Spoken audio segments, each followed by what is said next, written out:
Friends welcome back my YouTube channel. Friends आप सभी के लिए पॉलिटी की मोस्ट इंपॉर्टेंट सेशन लेके आया हूं, जो कि ऑल वन डे एग्जाम में 2 से 3 क्वेश्चन पूछे जाते हैं। चलिए स्टार्ट करते हैं आज का सेशन। देखते हैं, इसमें 100 प्रश्नों का संग्रह है। चलिए फ्रेंड्स देखते हैं पहला क्वेश्चन। राज्यपाल सोने के पिंजरे में निवास करने वाली चिड़िया के समान है, ये शब्द किसके हैं? तो इसका राइट आंसर हो जाएगा सरोजिनी नायडू का शब्द है। यहाँ पूछ लिया जब भारत के पहले राज्यपाल महिला राज्यपाल कौन थी, तो इसका राइट आंसर हो जाएगा सरोजिनी नायडू। अगर पूछ लिया जाए किस राज्य की थी, तो ये कौन से राज्य की थी, तो इसका राइट आंसर हो जाएगा उत्तर प्रदेश का। देखते हैं फ्रेंड्स, अगर पूछ लिया जाए लोकसभा सीटों की संख्या सबसे ज़्यादा उत्तर की कौन से राज्य की है, तो उत्तर प्रदेश की सबसे ज़्यादा है। अगर पूछ लिया जाए राज्यसभा सीटों की संख्या सबसे ज़्यादा कौन से राज्य का है, तो सबसे ज़्यादा उत्तर प्रदेश की है। अगर पूछ लिया विधानसभा, तो विधानसभा भी सबसे ज़्यादा कहाँ की सीट है, तो उत्तर प्रदेश की है। विधान परिषद भी अगर पूछ लिया जाए, तो विधान परिषद भी उत्तर प्रदेश की है। अगर फ्रेंड्स पूछा जाए लोकसभा को कौन से आर्टिकल में रखा गया, लोकसभा को रखा गया 81 में रखा गया। राज्यसभा को पूछ लिया जाए कौन से आर्टिकल में रखा गया है, तो राज्यसभा को 80 में रखा गया। जबकि वहीं संसद को पूछ लिया जाए तो संसद को रखा गया है 79 में रखा गया है। चलिए फ्रेंड्स अब देखते हैं नेक्स्ट क्वेश्चन।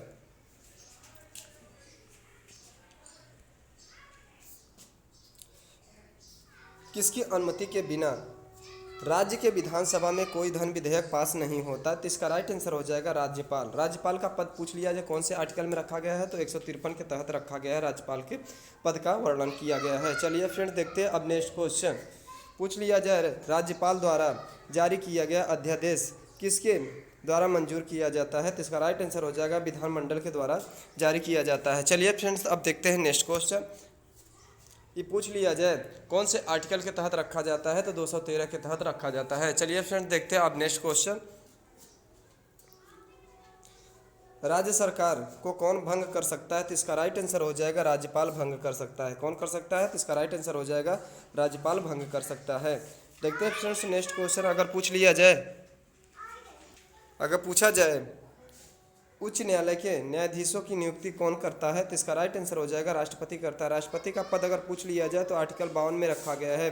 पूछ लिया जाए शपथ कौन से आर्टिकल में रखा गया है, तो शपथ रखा गया है कौन से आर्टिकल में, शपथ में रखा गया है 60 में रखा गया है। महाभियोग पूछा जाए कौन से आर्टिकल में रखा गया, तो 61 में रखा गया। कौन से आर्टिकल में, आर्टिकल 61 में रखा। अगर पूछ लिया जाए इनका क्षमादान कौन से आर्टिकल में रखा गया, तो 72 में रखा गया। कौन से आर्टिकल में, आर्टिकल 72 में रखा गया। चलिए फ्रेंड्स अब देखते हैं नेक्स्ट क्वेश्चन। अगर फ्रेंड्स पूछ लिया जाए अगर राष्ट्रपति ना होगा तो उनका कार्यकाल कौन संभालेगा, तो राष्ट्रपति संभालेगा। देखते हैं फ्रेंड्स नेक्स्ट क्वेश्चन।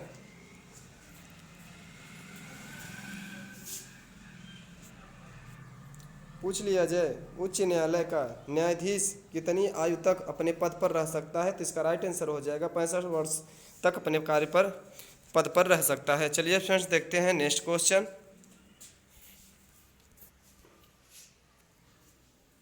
ये सब के सब ऑनलाइनर क्वेश्चन हैं, अति महत्वपूर्ण क्वेश्चन हैं। देखते हैं फ्रेंड्स उच्च न्यायालय में प्रथम महिला मुख्य न्यायाधीश कौन थी, तो इसका राइट आंसर हो जाएगा श्रीमती लीला सेठ थी। कौन थी, श्रीमती लीला सेठ थी। देखते हैं फ्रेंड्स नेक्स्ट क्वेश्चन। अगर पूछ लिया जाए वर्तमान में कुल राष्ट्रपति यानी कि न्यायाधीशों की संख्या पूछ लिया जाए कुल कितनी हो चुकी है, तो न्यायाधीशों की संख्या कुल हो चुकी है वर्तमान में 48 है।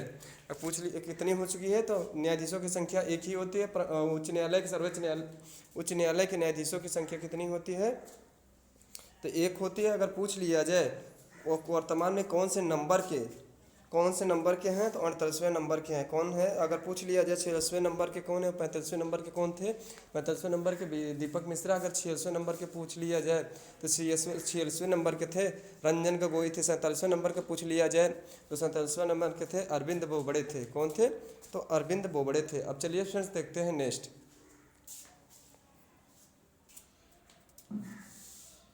अगर पूछ लिया जाए 48वें नंबर के कौन है, तो एन.वी. रमन्ना है वर्तमान में क्या मुख्य न्यायाधीश। देखते हैं फ्रेंड्स नेक्स्ट क्वेश्चन। किसी भी न्यायाधीश को एक न्यायालय से दूसरे न्यायालय में भेजने का अधिकार किसको है, तो इसका राइट आंसर हो जाएगा राष्ट्रपति को। किसको है, तो इसका राइट आंसर हो जाएगा राष्ट्रपति को है। देखते हैं फ्रेंड्स अब नेक्स्ट क्वेश्चन। पूछ लिया जाए भारत के चलित न्यायालय किसका मानस पुंज है, तो इसका राइट आंसर हो जाएगा डॉक्टर APJ अब्दुल कलाम का है। चलिए फ्रेंड्स देखते हैं अब नेक्स्ट क्वेश्चन। सर्वोच्च न्यायालय के न्यायाधीशों को उसके पद से कौन हटाया जा सकता है या कैसे हटाया जा सकता है? तो इसका राइट आंसर हो जाएगा महाभियोग के द्वारा इसे हटाया जा सकता है। देखते हैं फ्रेंड्स नेक्स्ट क्वेश्चन अगर पूछ लिया जाए, भारत के प्रथम मुख्य न्यायाधीश कौन थे? तो इसका राइट आंसर हो जाएगा हीरालाल जेकानिया थे। देखते हैं फ्रेंड्स नेक्स्ट क्वेश्चन, तो वर्तमान में कौन से नंबर के हैं? 48वें नंबर के हैं। 48वें नंबर के कौन से हैं? N V Ramanna. देखते हैं फ्रेंड्स नेक्स्ट क्वेश्चन, किस अनुच्छेद के अंतर्गत संविधान के सर्वोच्च न्यायालय को अभिलेख न्यायालय का स्थान प्रदान करता है? तो इसका राइट आंसर हो जाएगा कौन से अनुच्छेद के अंतर्गत? तो अनुच्छेद 129 के अंतर्गत रखा गया है। देखते हैं फ्रेंड्स अब नेक्स्ट क्वेश्चन, फ्रेंड्स अगर पूछ लिया जाए सर्वोच्च न्यायालय ने संविधान की आधारभूत संरचना की घोषणा किस मामले में की थी? तो इसका राइट आंसर हो जाए केशवानंद भारती के मामले में, या फिर केशवानंद भारती बाद में की थी। देखते हैं फ्रेंड्स नेक्स्ट क्वेश्चन, जनहित याचिका कहाँ दायर की जा सकती है? तो इसका राइट आंसर हो जाएगा सर्वोच्च न्यायालय में दायर की जा सकती है। चलिए फ्रेंड्स देखते हैं अब नेक्स्ट क्वेश्चन,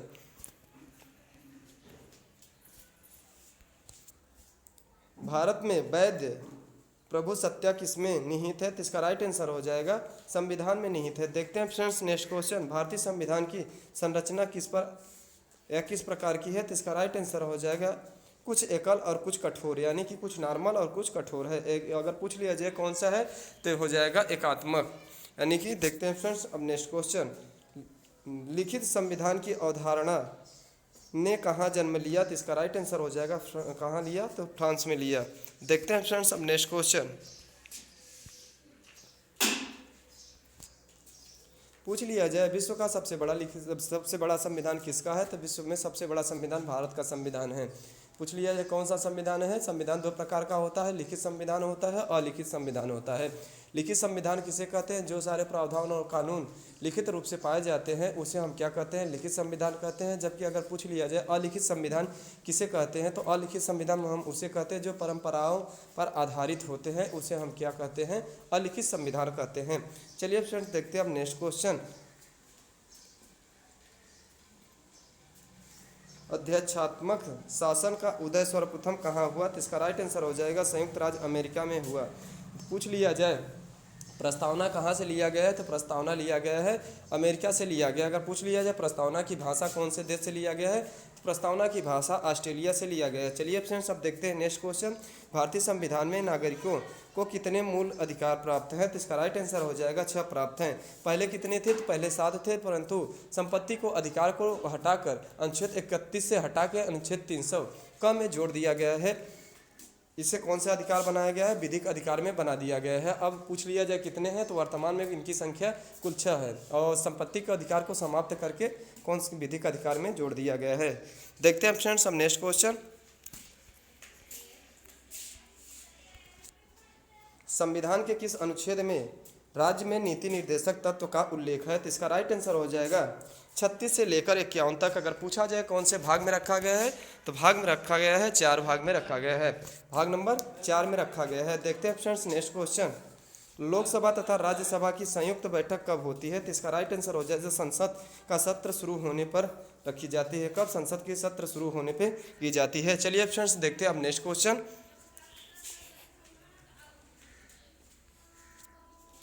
किस व्यक्ति ने 1922 में यह मांग की कि भारत के संविधान की रचना हेतु गोलमेज सम्मेलन बुलाना चाहिए? तो इसका राइट आंसर हो जाएगा मोतीलाल नेहरू के द्वारा कही गई थी। देखते हैं फ्रेंड्स नेक्स्ट क्वेश्चन, कांग्रेस ने किस वर्ष किसी प्रकार के बाह्य हस्तक्षेप के बिना भारतीय जनता द्वारा संविधान के निर्माण की मांग को लेकर प्रस्ताव पारित किया? इसका राइट आंसर हो जाएगा 1936 के तहत किया गया। चलिए फ्रेंड्स देखते हैं अब नेक्स्ट क्वेश्चन,